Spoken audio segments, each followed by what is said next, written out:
പോലെ സഹോദരങ്ങളെ, ഒരു നിർഭയത്വ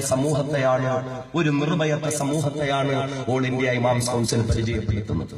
അള്ളാഹുവിന്റെ പ്രവാചകർ പഠിപ്പിച്ച ഒരു നിർഭയത്വ സമൂഹമുണ്ട്.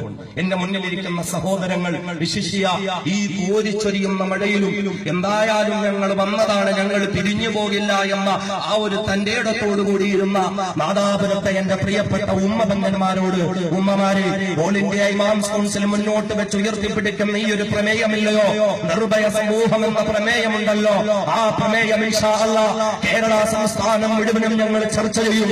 ഭയപ്പാടിന്റെ നിഴലിൽ കഴിയുന്ന സമൂഹത്തിന് ഞങ്ങൾ നിർഭയത്വം കൊടുക്കും ഇൻഷാ അല്ലാഹ്. ഇനി ഏത് വർഗീയവാദികളായ സഖാക്കളും അവരുടേതായ ചെന്നായ പടകളെ ഇറക്കിക്കൊണ്ട് വീട്ടിലേക്ക് വന്നാലും നിങ്ങൾക്ക് ഇൻഷാ അല്ലാഹ് മാളത്തിലൊളിക്കേണ്ടെന്ന അവസ്ഥ വരില്ല. നിർഭയത്വത്തോടുകൂടി, ഈമാനോടുകൂടി, തഖ്വയോടുകൂടി പടച്ച തമ്പുരാനെ മാത്രം ഭയപ്പെടുന്ന ആൺകുട്ടികളെ ഇൻഷാ അല്ലാഹ് ഈ രാജ്യങ്ങളിലെയും നാട്ടുകളിൽ ഉണ്ടാക്കിയെടുക്കാൻ വേണ്ടിയിട്ട് ഓൾ ഇന്ത്യ ഇമാംസ് കൗൺസിൽ ഇൻഷാ അല്ലാഹ് ഈ നിർഭയത്വ സമൂഹം എന്ന ഈ പ്രഖ്യാപനവുമായി കടന്നു വന്നത് നമ്മൾ തിരിച്ചറിയണം. പ്രവാചകൻ പഠിപ്പിച്ച ഒരു നിർഭയത്വ സമൂഹമുണ്ട്. കല്യാണത്തിന് വേണ്ടി ഒരുക്കി വെച്ച പണം മുഴുവനും നഷ്ടപ്പെട്ടു എന്ന് പറഞ്ഞ് കണ്ണീരൊരുക്കി കരഞ്ഞ എന്റെ പ്രിയപ്പെട്ട ഉമ്മമാരോട്, പ്രിയപ്പെട്ട സഹോദരിമാരോട് പറയാനുള്ളത്, പ്രവാചകന്റെ കാലഘട്ടത്തിൽ സഹാബാക്കൾ പോവുകയാ, കഅബാലയത്തിന്റെ ചാരത്ത് കിടന്നുറങ്ങുന്ന പ്രവാചകരുടെ അടുക്കൽ ചെന്ന പ്രവാചകരെ, ഞങ്ങൾ കഷ്ടത അനുഭവിക്കുകയാ, ഞങ്ങൾ പട്ടിണി കിടക്കുകയാ, മക്കാര് ഞങ്ങളുടെ വീടുകളിൽ നിന്നും അടിച്ചിറക്കിയ പ്രവാചകരെ, ഞങ്ങളുടെ സമ്പത്ത് കൊള്ളയടിച്ച പ്രവാചകരെ, പീഡിപ്പിക്കപ്പെടുന്ന പ്രവാചകരെ, അതുകൊണ്ട് താങ്കളും ഇവർക്ക് എതിരെ ഒന്ന് ദുആ ചെയ്യുമോ എന്ന് ചോദിച്ചപ്പോൾ അള്ളാന്റെ പ്രവാചകർ ക്ഷീണിച്ചവശനായി കിടന്ന പ്രവാചകർ ചാടി എഴുന്നേറ്റിരുന്ന സഹാബത്തിന് ചരിത്രം പറഞ്ഞു കൊടുത്തില്ലേ? ഇതൊക്കെ എന്ത് പീഡനങ്ങളാ, ഇതൊക്കെ എന്ത് യാതനകളാ. ചരിത്രത്തിന്റെ ഇന്നലകളിൽ അല്ലാഹുവിന്റെ പ്രിയപ്പെട്ടവരായ പ്രവാചകന്മാർ സത്യത്തിന്റെ പക്ഷം ചേർന്നതിന്റെ പേരിൽ അവരനുഭവിച്ചതായ കഷ്ടപ്പാടുകളില്ലേ? ഈർച്ചവാളുകൾ കൊണ്ട് ശരീരം തീർമുറിക്കപ്പെട്ടില്ലേ? ശരീരം കഷണമായി വെട്ടിമുറിക്കപ്പെട്ടില്ലേ? ആ ഒരു ചരിത്രം പറഞ്ഞു കൊടുത്ത് ഇതൊന്നും ഒരു പീഡനമല്ല. അതുകൊണ്ട് നിർഭയത്വത്തിന്റെ സന്ദേശം ഉയർത്തി പിടിച്ചുകൊണ്ട് നിങ്ങൾ നിലനിൽക്കണമെന്ന് അല്ലാഹുവിന്റെ പ്രവാചകർ പറഞ്ഞുവെങ്കിൽ ഈ മാതാപുരത്തിന്റെ മണ്ണിൽ വന്നു നിന്ന് ഓൾ ഇന്ത്യ ഇമാംസ് കൗൺസിൽ പറയുന്നു, സത്യത്തിന്റെ പക്ഷം ചേരുമ്പോൾ ഒരുപാട് പ്രശ്നങ്ങൾ നമ്മൾ നേരിടേണ്ടി വരും. അല്ലാഹു റബ്ബുൽ ഇസ്സത്തിൽ വിശ്വസിച്ചതിന്റെ പേരിൽ മാത്രമാണ് ഒരു കൂട്ടം ആളുകൾ അകാല അഗ്നിഗർഭത്തിലേക്ക് വീണ് മരിച്ചതെന്ന വിശുദ്ധ ഖുർആൻ മുന്നിൽ വെച്ച് എന്ത് തന്നെ പ്രതിസന്ധികൾ നേരിടേണ്ടി വന്നാലും ആരെയും ഭയപ്പെടാൻ ഞങ്ങൾ തയ്യാറല്ല എന്ന് പ്രഖ്യാപിക്കുന്ന രീതിയിൽ ഈ വിശ്വാസി സമൂഹത്തെ ഉയർത്തിക്കൊണ്ടുവരുന്നതുവരെയും ഇൻഷാ അല്ലാഹ് ഓൾ ഇന്ത്യ ഇമാംസ് കൗൺസിൽ ഇങ്ങനൊരു പ്രമേയം ഉയർത്തിപ്പിടിച്ചുകൊണ്ട് മുൻപന്തിയിൽ തന്നെ ഉണ്ടാകും. അത് ആരിന് തീവ്രവാദത്തിന്റെ സ്റ്റിക്കർ ഒട്ടിച്ചാൽ, ആരിന് ഭീകരവാദികളെന്ന് പറഞ്ഞാൽ, തീവ്രവാദ പ്രസ്ഥാനം ഇമാം കൗൺസിലിനെ ചിലർ പരിചയപ്പെടുത്തിയത് എന്താ?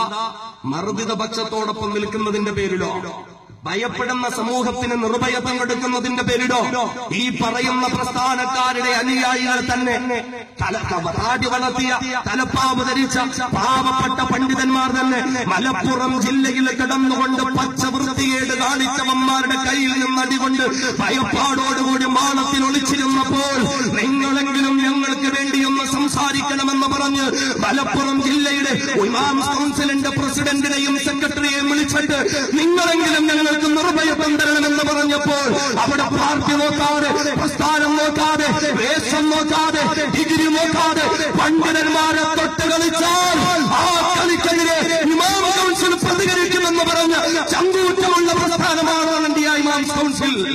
അതുകൊണ്ട് ആരംഭ പ്രസ്താവന ഇറക്കിയാലും ഇൻഷാ അല്ലാഹ് മുന്നോട്ട് വെച്ച കാൽ പിന്നോട്ട് വെക്കാൻ ഞങ്ങളില്ല. ബാബരി മസ്ജിദിന്റെ ഉൾപ്പെടെയുള്ള പ്രശ്നങ്ങൾ എന്റെ ശബ്ദം കേൾക്കുന്ന സാധാരണ പൊതുജനം നിഷ്പക്ഷമായി ചിന്തിക്കുക. ഒരു ബാബരി മസ്ജിദിന്റെ ദിവസം ഇവിടെ കടന്നുപോയി പൊതുസമൂഹത്തിലേക്ക് വന്ന് ബാബരി പ്രശ്നം ഉന്നയിക്കുവാനും ബാബരി നമ്മുടെ ആവശ്യമാണെന്ന് പറയുവാനും നമ്മൾ തന്നെയാണ് ബാബരി എന്ന് പ്രഖ്യാപിക്കുവാനും ഓൾ ഇന്ത്യ ഇമാംസ് കൗൺസിലും പോഷക പ്രസ്ഥാനങ്ങളുമല്ലാതെ ആരെങ്കിലും രംഗത്ത് വന്നിരുന്നു? ഇതൊരാക്ഷേപത്തിന്റെ സ്വരമല്ല. ഒരിക്കലും മറ്റുള്ള പണ്ഡിത പ്രസ്ഥാനങ്ങളെ ഞങ്ങൾ താഴ്ത്തിക്കളയുന്നില്ല, ആരെയും ഞങ്ങൾ ഇകഴ്ത്തിക്കളയുന്നില്ല. പക്ഷേ നമ്മൾ ചിന്തിക്കണം, ഈ സമൂഹം എവിടേക്കാണ് പോകുന്നത്? ഭയപ്പാടോടുകൂടി മാളത്തിൽ ഒളിക്കേണ്ടവരെല്ലാം നമ്മൾ നിർഭയത്വത്തോടുകൂടി വരേണ്ടവരാ. അള്ളാഹുവിന്റെ ഖുർആൻ പരിചയപ്പെടുത്തിയില്ലേ ഒരു കൂട്ടം അതേ കപട വിശ്വാസികൾ. സഹോദരങ്ങളെ, കേവലം നിസ്കാരം കൊണ്ട് വിശ്വാസിയാകുമായിരുന്നെങ്കിൽ, കേവലം നോമ്പ് കൊണ്ട് സക്കാത്ത് കൊണ്ട് വിശ്വാസിയാകുമായിരുന്നെങ്കിൽ, അള്ളാഹുവിന്റെ ഖുർആനിതാ ഒരു കൂട്ടം കപട വിശ്വാസികളെ പരിചയപ്പെടുത്തുകയാ. അല്ലയോ എന്റെ പുണ്യപ്രവാചകരെ, അലം തറ ഇലല്ലദീന ഖീല ലഹും കുഫൂ ഐദിയകും വഇഖാമുസ്സലാത്തി വഈതാഇസ് സകാത്ത്. നിസ്കരിക്കാൻ പറഞ്ഞപ്പോ കൃത്യമായി നിസ്കരിച്ചവര്, സക്കാത്ത് കൊടുക്കാൻ പറഞ്ഞപ്പോ കൃത്യമായി സക്കാത്ത് കൊടുത്തവര്, ഒരു പ്രതിരോധ നടപടിക്കും പോകണ്ട, നിങ്ങൾ ഇബാദത്ത് ചെയ്തുകൊണ്ട് മാത്രം കഴിയേണ്ടുന്നവരാ എന്ന് പറഞ്ഞപ്പോ അങ്ങനെ ഇബാദത്തുകളിൽ മാത്രം കഴിഞ്ഞ ഒരു കൂട്ടരില്ലേ. അല്ലാഹുവിന്റെ ഖുർആൻ പരിചയപ്പെടുത്തുകയാ.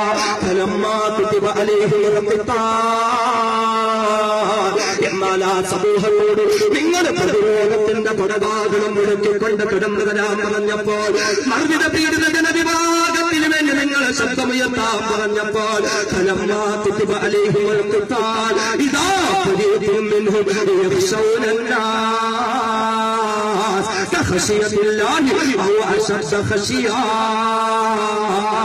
അള്ളാന്റെ ഖുർആൻ പറയുന്നു, ആ കപട വിശ്വാസികളുടെ അവസ്ഥ എന്താണെന്നറിയുമോ? അവർ ജനങ്ങളെ ഭയപ്പെടുകയാ. പ്രതിരോധത്തിന്റെ ശബ്ദം മുടക്കി രംഗത്ത് വരേണ്ടുന്ന സമയത്ത് വീടുകൾ കയറി കൊള്ളയടിക്കുമ്പോൾ, പെൺകുഞ്ഞുങ്ങളെ ഭയപ്പെടുത്തുമ്പോൾ, അതേ തങ്ങളുടെ വീടുകളെ കിരയാകുമ്പോൾ സങ്കൂറ്റത്തോടെ രംഗത്തേക്ക് കടന്നു വരേണ്ടി വരുന്നു. അങ്ങനെയുള്ള ഒരു കൂട്ടർ അവർ ഭൂരിപക്ഷ ആളുകളെ ഭയപ്പെടുകയാ, ഭൂരിപക്ഷത്തെ അവർ ഭയപ്പെടുകയാ. അല്ലാഹുവിനെ ഭയപ്പെടുന്ന പോലെ ജനങ്ങളെ ഭയപ്പെടുകയാ. അല്ലാഹു പറയുന്നു, എന്നിട്ട് അല്ലാഹുവിനെക്കാളും ജനങ്ങളെ ഭയപ്പെടുകയാ. അവർ ജനങ്ങളെ ഭയപ്പെട്ടുകൊണ്ട് പിന്മാറുകയാ. എന്നിട്ട് ചോദിക്കുന്നു, റബ്ബനാ ഇപ്പോ ഇങ്ങനെ ഒരു പ്രതിരോധത്തിന്റെ ആവശ്യമുണ്ടോ? ഇപ്പൊ ഇങ്ങനെ ഒരു പോരാട്ടത്തിന്റെ ആവശ്യമുണ്ടോ? സംയമനത്തിന്റെ മാർഗമാണ് സ്വീകരിക്കേണ്ടുന്നതെന്ന് പറഞ്ഞുകൊണ്ട് അതേ ഭയപ്പെട്ടുകൊണ്ട് ഭാളത്തിലൊടുക്കുന്ന കപട വിശ്വാസികളെ ഖുർആൻ പരിചയപ്പെടുത്തുകയാ. അല്ലാഹു പറയുന്നു, അപ്പോഴോട് പറയുക, നബിയേ,